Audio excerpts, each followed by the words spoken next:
నిన్ను బట్టి నీ భర్త మందిరానికి వస్తున్నాడా? నిన్ను బట్టి నీ పిల్లలు మందిరానికి వస్తున్నారా? బాగా ఆలకించండి. మన వ్యక్తిగత జీవితంలో ప్రభావం కలిగిన మనుషులమేనా? దండం పెట్టి చెబుతున్నా, మీరంతా ప్రభావం కలిగిన వారై ఉందురుగాక. దేవుని ప్రభావం ఉండాలి, దేవుని యథార్థత ఉండాలి, దేవుని భక్తి ఉండాలి, దేవుని భయం ఉండాలి, దేవుని నీతి ఉండాలి, దర్శనాలు కలిగిన వ్యక్తుల్లాగా ఉండాలి. మీరెవరో తెలుసా? నిశ్చయముగా మీరు జీవం కలిగిన దేవుని వైపు మళ్ళాలి.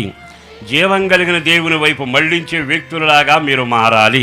ఒక్క క్షణం ఆ వచనాన్ని చదివినప్పుడు అనిపిస్తుంది, ఏం మాట్లాడలా, ఎక్కడ హెచ్చరించి మాట్లాడినట్టుగా కనబడాల.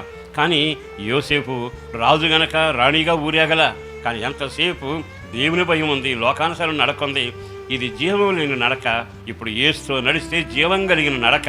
నేను ఆరాధన చేసి యాజకత్వం చేసే ఉన్నాయి, అవి మాట్లాడటానికి కుదరవు, నోరు తెరవవు. నేను కూడా వాళ్ళతో మాట్లాడలేను. యోసేపు దేవుడు మాట్లాడే దేవుడుగా, కార్యాలు చేసే దేవుడుగా, అద్భుతమైన కార్యాలు చేస్తున్నాడుగా. కనుక నేనే ఈ భయంకరమైన సహవాసంలో అతని వెంట వెళ్ళి అతని దేవుని నేను ఆరాధిస్తాను. దేవునికే మహిమ కలుగునగాక.